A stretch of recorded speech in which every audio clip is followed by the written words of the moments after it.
Everybody wants something. Middle finger in the air, no fist pump. And me, Shawnee Wiz, got this bitch jumping.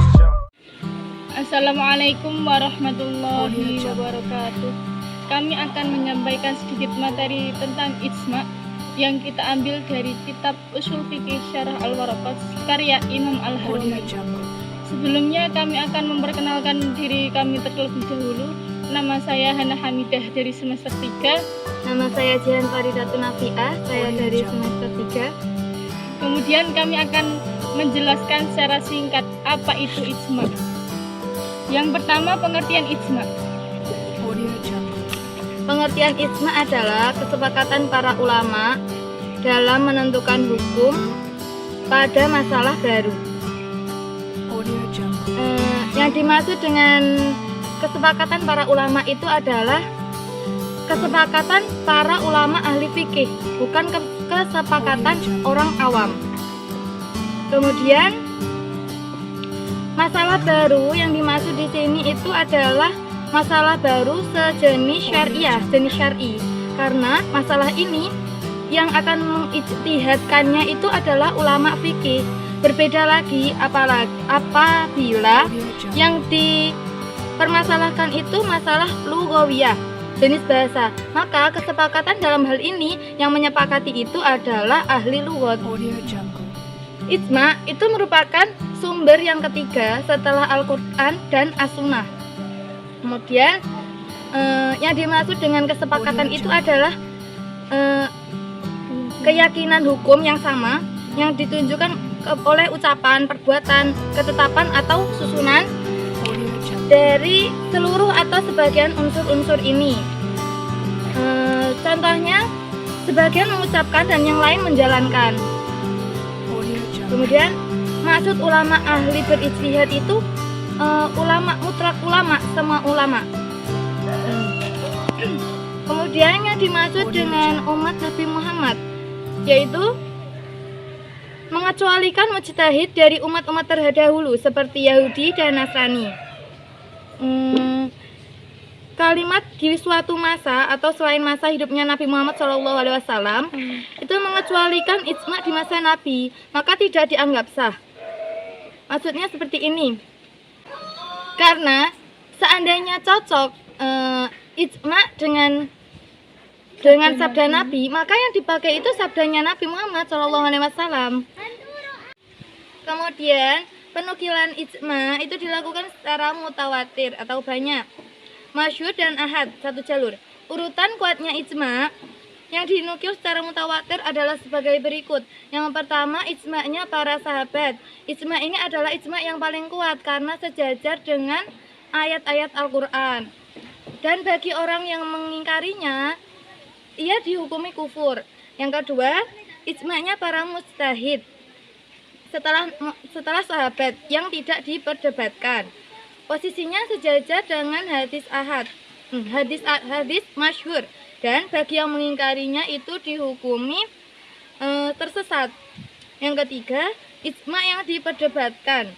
Posisinya sejajar dengan hadis ahad. Namun yang mengingkarinya, orang yang mengingkarinya itu dihukumi tersesat. Tidak tersesat. Sebelumnya saya mau bertanya, apakah pelaku ijma itu harus mencapai jumlah yang banyak? Tidak disyaratkan. Namun menurut pegangan dalam kitab lain itu disyaratkan. Apakah dalam mencapai kesepakatan hukum itu para pelaku ijma disyaratkan memiliki sandaran dalil? Menurut sebagian itu disyaratkan untuk menggunakan dalil. Namun ada juga sebagian ulama yang tidak menggunakan dalil, tidak disyaratkan seperti itu.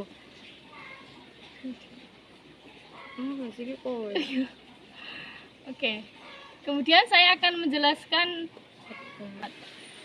ijma bagi umat Muhammad adalah hujjah.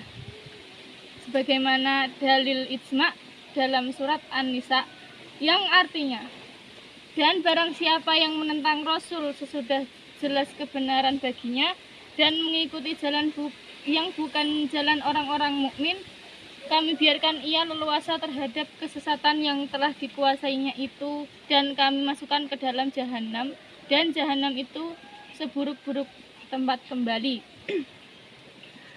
Ijma menjadi hujah bagi orang-orang di masa kedua dan orang-orang setelahnya, serta di setiap masa itu, masa sahabat dan orang-orang setelahnya.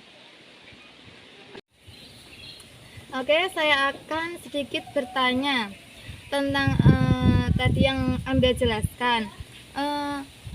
Apakah yang dimaksud dengan ijma menjadi hujah bagi orang-orang yang telah Anda sebutkan tadi? Menurut referensi yang saya baca ya, wal muradu bikaunil ijma'i hujjatan ala man dzukira wujubul akhdhi fihi wa imtina'u ma khalafatihi 'alal mujtahidina wal muqallidina li'adami jawazi harqil ijma'. Maksud ijma' sebagai hujah itu orang-orang tersebut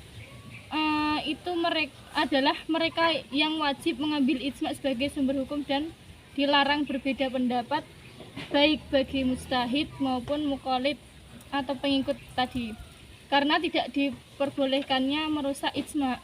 Jadi maksudnya itu mereka wajib mengambil ijma' sebagai sumber hukum dan dilarang berbeda pendapat, baik bagi mustahid maupun muqallid atau pengikutnya, karena itu dapat merusak ijma'. Terdapat larangan merusak ijma' ya.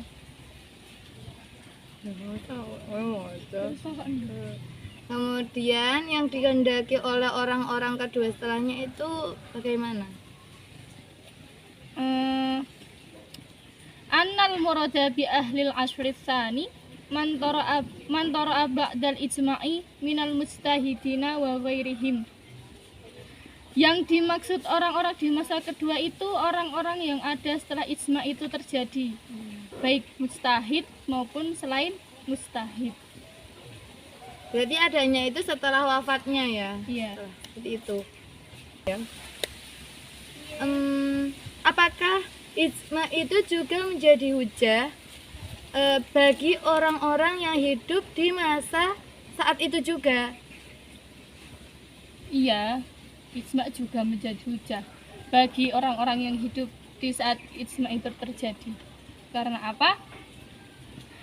Karena mereka itu ada kalanya para pelaku ijma' atau orang awam. Ijma' menjadi hujah bagi pelaku ijma' karena mereka telah melakukan ikrar atau pengakuan. Dan ikrar seseorang adalah hujah bagi dirinya sendiri. Ijma' juga menjadi hujah bagi kaum awamnya karena mereka wajib bertaklid. Penjelasan lagi ya. Salah satu persyaratan untuk menjadikan sah dan tetapnya ijma' itu yang diperdebatkan adalah inqirat al-ashr atau habisnya pelaku ijma' dan wafatnya semua pelaku ijma' dalam satu masa. Ijma' itu sah dilakukan dengan ucapan dan perbuatan pelaku ijma', seperti mereka mengatakan boleh melakukan sesuatu atau mereka melaksanakan sebuah perbuatan. Maka pelaksanaan mereka menunjukkan bolehnya perbuatan tersebut, karena mereka terjaga sebagaimana keterangan terdahulu. Kemudian, dan sah juga dengan ucapan dan perbuatan sebagian pelaku ijma', kemudian tersebar luas, dan yang lain mendiamkan hal tersebut. Itulah yang dinamakan ijma' sukuti atau yang tersebar luas tadi. Ijma' itu terjadi dan dianggap sah apabila terdiri dari unsur sebagai berikut. Yang pertama, ucapan dari seluruh pelaku ijma', kemudian perbuatan dari seluruh pelaku ijma', kemudian ucapan sebagian pelaku ijma' dan perbuatan dari sebagian yang lain. Kemudian ucapan sebagian pelaku dan diamnya sebagian yang lain, yang seperti tadi yang saya jelaskan sebelumnya. Kemudian perbuatan sebagian pelaku dan diamnya sebagian yang lain. Ijma' model ketiga dan keempat itu dinamakan ijma' sukuti. sebenarnya ada syaratnya, tapi tidak usah disebutkan ya. Apa cara disebutnya? Kebenaran. Maksud dari tersebar luasnya dalam persyaratan yang Anda terangkan tadi itu bagaimana? Maksud tersebar luas dalam persyaratan tadi ya, itu maksudnya gini, ucapan atau perbuatan dari sebagian pelaku ijma itu telah sampai, kabar beritanya sampai pada mustahid yang lain, dan telah melewati masa yang memungkinkan mustahid yang lain secara kebiasaan atau adat melakukan analisa.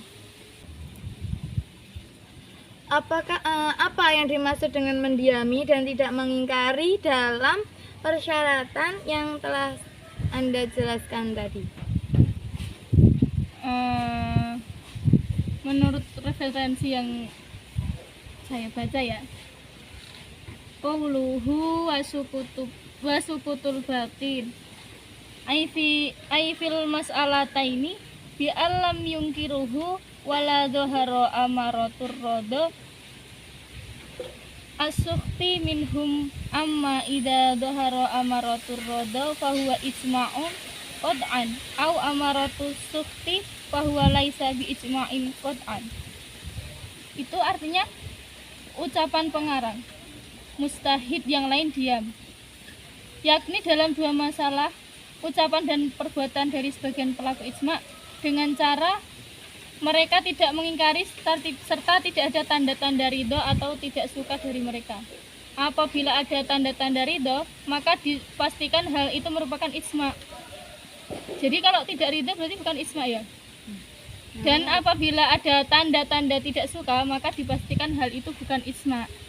Jadi maksudnya itu tidak mengingkari serta tidak ada tanda-tanda ridho atau tidak suka dari mereka. Sebab apabila ada tanda-tanda ridho, maka dipastikan hal itu menjadi ijma. Dan apabila ada tanda-tanda tidak suka atau tidak ridho, maka dipastikan hal itu bukan ijma. Begitu. Kemudian ucapan satu orang dari sahabat Nabi bukan hujah bagi orang lain menurut qaul jadid. Kemudian menurut qaul qadim merupakan hujah, seperti pada hadis ashabi kan nujumi bi'aihim ihtadaitum. Artinya para sahabatku seperti bintang-bintang, kalian mengikuti siapapun dari mereka, pastilah kalian mendapatkan petunjuk. Begini penjelasannya. Tapi hadis tadi dhaif ya. Ucapan satu atau beberapa orang ulama dari golongan sahabat Nabi bukan hujah bagi sahabat lainnya menurut kesepakatan ulama. Juga bukan hujah bagi selain sahabat menurut qaul jadid. Namun menurut qaul qadim itu merupakan hujah. Kemudian saya ingin bertanya, ucapan para sahabat yang bagaimana yang tidak bisa dijadikan hujah? Ucapan sahabat yang tidak bisa dijadikan hujah itu gini,